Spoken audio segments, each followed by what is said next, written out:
прав човек која познава душата на градот. Само за личност, јас мислам. Не за партија, за личност.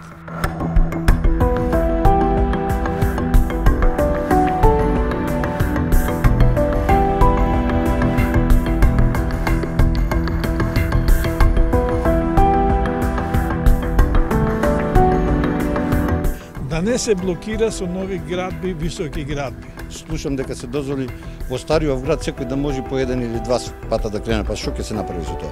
А не ова првова да е највид. Она на чолиците нам. Ево, снимај го. Патот требаше да се направи горе, над овие далеководни содот, тој за светинаум што Нерешеното прашање на чистината на Охридското езеро. Проблем е паркинг плацеви за коливе